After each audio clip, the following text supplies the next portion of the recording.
couldn't just jump out of the wheelchair because, to be honest, I was afraid what my mother might do. And I didn't think that I had anyone to trust. Grab your popcorn, because this story might just make you rethink everything you thought you knew about Gypsy Rose Blanchard. The infamous figure at the heart of one of the most twisted true crime cases in recent memory is back in the spotlight. This time, it's not because of a court hearing or a heartfelt apology. It's because she was spotted living it up at Disney World. Yes, that Disney World, the land of magic, dreams, and apparently controversy. Now, here's why everyone is talking about this so-called magical trip. Disney World wasn't just a random vacation destination for Gypsy. Oh no, it's a place that holds a dark history tied to her mother's web of deceit. Let's rewind for a second. Back when Gypsy was living under the oppressive thumb of Dee Dee Blanchard, Disney was more than a fun getaway.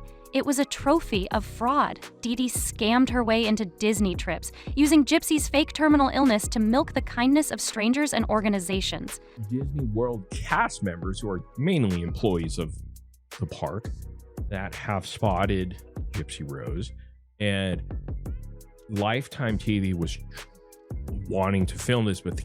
So, the fact that Gypsy is now parading through those same gates, acting like it's no big deal, that's a level of audacity you don't see every day. But wait, it gets juicier. Eyewitnesses, including Disney cast members, claim they spotted Gypsy with, drumroll please, staff from Lifetime. Yes, the network that has turned Gypsy's tragic life story into a cash cow. Over the years, Lifetime has turned out content about her, raking in views and profits, while Gypsy seemingly embraces the attention. So, naturally, this raises a few questions. Was this trip a personal getaway, or was it part of a Lifetime production?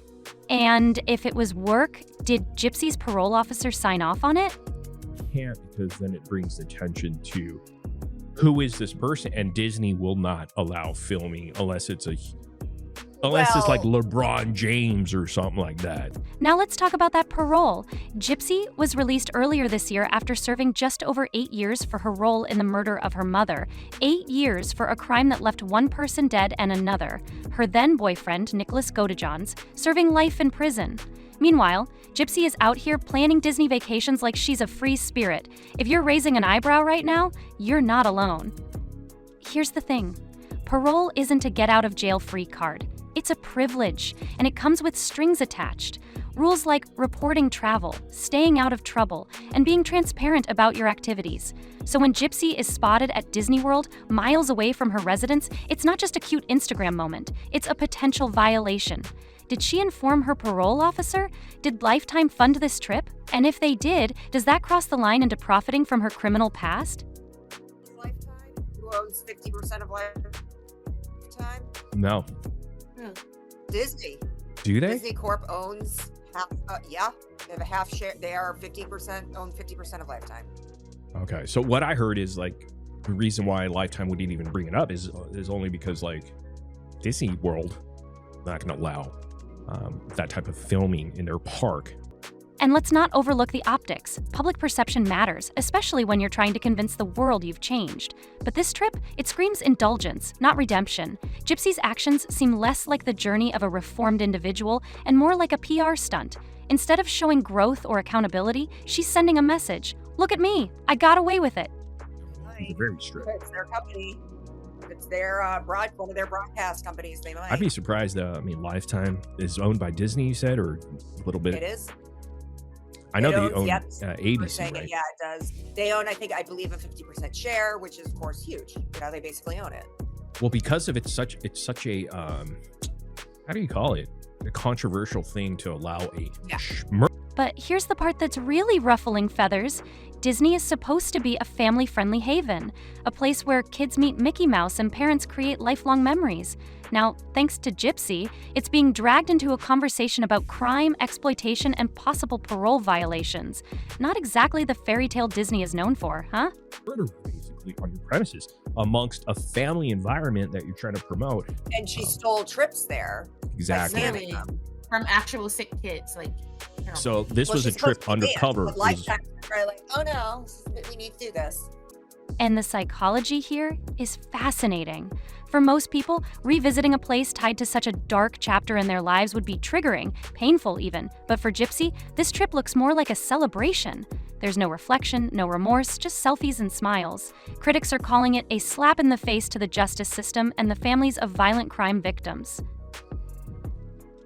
Yeah, this was a trip done undercover. So she would be detected because she wanted to go there, which is very bizarre because that's where you and your mother went. That's where you and your mom. Wouldn't that be traumatizing in a way? Like, you would think so, I right? wouldn't want to go back. One parole analyst, Nicole, put it perfectly. Of all the places she could go, why Disney? It feels like she's mocking the very system she once manipulated. And honestly, it's hard to argue with that. This doesn't look like healing, it looks like flaunting. And then there's the public's reaction. Social media is on fire. People are tagging her parole officer, demanding action. How is this allowed? One commenter wrote. She's out here living her best life while her victim is in the grave and her accomplice is rotting in prison. Another asked, is this justice or is it just a masterclass in manipulation? Just for the fun memory, I guess. I don't know. I wouldn't go back if I was in her situation. Disney World would be a trigger. Anything Disney would be a trigger. It was just forced on her whole life. And it has to be an absolute. And let's be real, the public has a point. What kind of precedent does this set? What does it say to other parolees or families who've lost loved ones to violence? It sends a chilling message. If you play your cards right, cry the right tears, and spin the perfect sob story, you too can walk free and even take a Disney vacation. It seems like gypsy-rose Blanchard is turning her life post-prison into one long PR campaign, and honestly, can you blame the public for raising eyebrows? Gypsy was supposed to use this time to prove she's rehabilitated. Instead, she's out here proving something entirely different, that she's mastered the art of gaming the system. As one panelist on a true crime talk show aptly put it, this isn't growth, this is entitlement. And maybe, just maybe, it's time for someone to remind Gypsy that parole is a privilege, not an all-access pass to live her best life. For her nightmares. Just because she got off easy, 8.5 years, don't fool yourself. She is triggered by what she did to her own mom, and it haunts her. Let's start with her memoir, My Time to Stand, which is being marketed as a tell-all tale of survival, redemption, and healing. On the surface, it promises a compelling story of overcoming adversity. But if you've followed Gypsy's saga for even 5 minutes, you'll know this: she has a track record of bending the truth to fit her narrative. The book makes bold claims, such as how she endured years of unnecessary surgeries and abuse at the hands of her mother, D.D. Blanchard. Sure, it sounds heartbreaking, but dig deeper, and cracks in the story start showing faster than a low-budget Lifetime movie plot. She's allowed to go because, of course, Lifetime is filming. But here's the news, and this is what the title was about. Somebody want to read that? Comment up top. gypsy-rose is bragging. Take the surgeries, for example. Gypsy claims Dee forced her into countless unnecessary medical procedures to maintain the illusion of being a terminally ill child. But here's the kicker. Actual medical records reveal a very different story. According to experts, many of these surgeries were legitimate treatments for a real genetic condition, a chromosomal microdeletion disorder that caused documented health issues. Yes, Dee exaggerated her daughter's condition for sympathy and financial gain, but that's a far cry from forcing Gypsy into baseless surgeries. It's a nuanced difference, but a critical one, especially when Gypsy's entire redemption arc hinges on portraying herself as a victim of extreme medical abuse. The truth? It's not as clear-cut as she'd like us to believe. Right now about having the time of her life at Disney World, Florida. Let's see if she posts the photos. People associated with Disney and MAW have confirmed in the comments that she is. And that was a reply to Natalie Wild's comment. So what I've heard is that Gypsy was in Disney World. And Disney World is massive because they have different parks, right? Then there's the matter of accountability, or lack thereof. Gypsy claims in her memoir that she's taken full responsibility for her role in her mother's murder. Yet this is the same woman who once told the Vial Files podcast, "I don't see myself as a murderer." Really? Let's not forget the facts here. Gypsy not only planned the murder, but mailed the weapon and lured her boyfriend, Nicholas Goodajon, into committing the act. If that's not being a murderer, what is it? A misguided team-building exercise? It's these inconsistencies that make her so hard to believe. And speaking of inconsistencies, let's talk about her claims of drug use. In one interview, she described herself as a full-blown addict while in prison. Yet less than a year later, she downplayed it, saying it was just a bad week. So which is it, Gypsy? Were you struggling with addiction, or did you just have a rough Tuesday? The contradictions are dizzying and frankly exhausting. Her memoir isn't just a book, it's a carefully crafted PR tool designed to paint Gypsy as a heroic survivor. But here's the truth. She's rewriting her own story to fit a more palatable narrative, conveniently glossing over the fact that she orchestrated a murder.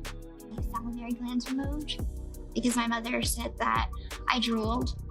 I had a feeding tube placement in my tummy. I had multiple eye surgeries on my right and left eye, ear surgeries. And let's not forget her romantic relationships, which seem to follow a disturbingly consistent pattern of manipulation. From Nicholas Goodajon to Ryan Anderson to her current husband, Ken, Gypsy has a knack for using people until they're no longer useful, then discarding them like yesterday's news. With Nicholas, the manipulation was particularly sinister. Gypsy knew he had developmental disabilities, and over the course of 2 years, she groomed him, fed him lies about her mother's supposed abuse, and convinced him that murder was their only way out. And when the crime was done, she threw him under the bus, claiming he acted alone. Passive, she says, passive. This is the same woman who mailed him the murder weapon and opened the door for him on the night of the crime. That's not passive, that's premeditated. A muscle biopsy to find out why my legs didn't work, and a surgery to make me not throw up anymore. I believed I had all these illnesses, except that I knew I could walk, and I knew that I could eat. And now Gypsy is reportedly pregnant. One commentator summed it up perfectly. If Gypsy gets jealous of a car, how is she going to handle a baby? That's not hyperbole, it's a legitimate concern. Gypsy has shown time and again that she struggles with sharing attention. Will she see her child as a blessing or as competition? And what kind of environment is that child going to grow up in? The thought is enough to send chills down your spine. But let's bring it back to where this all started, that Disney trip. For someone who just spent 8 years in prison, you'd think Gypsy would want to keep a low profile. Instead, she's gallivanting through Disney World, snapping photos, and acting like she has nothing to prove. And people are noticing. Loudly. Social media is ablaze with criticism. Disney World isn't just an amusement park, one Twitter user wrote. It's a symbol of joy, innocence, and family. What is Gypsy doing there? Others have gone as far as tagging her parole officer, demanding to know if this trip was even cleared. Part of this conversation, you referring to other interviews and that one interviewer just calling you a murderer. Do you feel that way about yourself, or do you feel more that you're a survivor? I don't associate myself as a murderer. If you think about it, yes, I had a part to play in it. I asked Nick for help, but he's the one that... Well, it seems like Gypsy Rose Blanchard just can't stop stirring the pot. What part of her history fits into the narrative of redemption and growth she's trying so hard to sell? Absolutely none of it. And yet, here we are, watching her waltz back into the public eye. Not with humility or accountability, but with yet another attention-grabbing stunt. And let's be real, this Disney trip isn't just a fun getaway. It's an unsettling PR move wrapped in faux innocence. What really raises eyebrows is the buzz that Lifetime might have had a hand in funding or facilitating this trip. If that's true, what does it say about Gypsy's so-called redemption arc? Is she truly trying to turn over a new leaf, or is this just another calculated move to cash in on her infamy? As one panelist from a popular true crime show bluntly put it, this isn't growth, it's a publicity stunt. And honestly, they're not wrong. The whole thing reeks of manipulation, and Gypsy, true to form, is at the center of it. did the actual kill, not me. So when they say I'm a murderer, I don't identify as that. Let me live my life. Let me reinvent myself. Give me a chance. Yeah. Because before I didn't even have that chance to begin with. So let me show you guys who I am as a person before you just start slapping. But wait, are we being too harsh? Maybe Gypsy just needed a little rest and relaxation. After all, orchestrating a murder and manipulating everyone in your orbit must be exhausting. Poor Gypsy, right? Oh, give us a break. The real issue here isn't just the trip itself, it's what the trip represents. Gypsy might be free now, but freedom comes with responsibility. She doesn't get to strut around like her past is some distant memory the rest of us agreed to forget. Her actions had real consequences for her mother, for her accomplice, and for everyone she deceived along the way. The public has every right to demand accountability. And let's not overlook the timing of this little escapade. This Disney trip just so happens to coincide with the release of Gypsy's memoir, My Time to Stand. Coincidence? Not a chance. This feels like a calculated move to keep her name in the headlines and drum up buzz for her book. But here's the thing, Gypsy, not all publicity is good publicity. If you thought this trip would paint you in a sympathetic light, you might want to rethink your strategy. The internet isn't buying it, and frankly, neither are we. Take a step back and look at the bigger picture. Gypsy Rose Blanchard isn't just some misunderstood victim of circumstance. She's a convicted murderer who played the public like a fiddle to gain sympathy and is now doubling down on rewriting her story. The patterns are crystal clear. The Disney trip, the memoir, the carefully curated image she's putting out. It all screams one thing. Gypsy isn't sorry for what she did. She's sorry she got caught. And now she's doing everything in her power to spin her narrative, painting herself as a tragic heroine who overcame unimaginable odds. But let's be clear. Heroes take responsibility for their actions. They don't hide behind half-truths and publicity stunts. Gypsy's post-prison behavior doesn't scream growth or redemption. If anything, it shows a blatant disregard for the gravity of her past. One commentator summed it up perfectly. If she truly cared about changing her life, she wouldn't be out here chasing attention. She'd be focused on healing and staying out of the spotlight. Instead, Gypsy seems to be doing the exact opposite. And let's not forget the enablers in this circus. Lifetime, for starters, by funding or promoting Gypsy's activities, they're complicit in turning a murder into a marketable product. What message does that send to real victims of abuse or families who've suffered unimaginable losses? That their pain is just another storyline to exploit? It's disgusting, plain and simple. At the end of the day, Gypsy's story forces us to grapple with some uncomfortable questions. Can people truly change, or are some patterns too deeply ingrained to break? And how do we, as a society, hold someone like Gypsy accountable without glorifying her past in the process? Because let's be honest, this isn't just about Gypsy. It's about the system that allowed her to manipulate her way into public sympathy in the first place. So don't let the narrative fool you. Stay critical, stay informed, and most importantly, stay vocal. People like Gypsy thrive in silence, and silence is one thing she's not getting from us. Until next time, folks.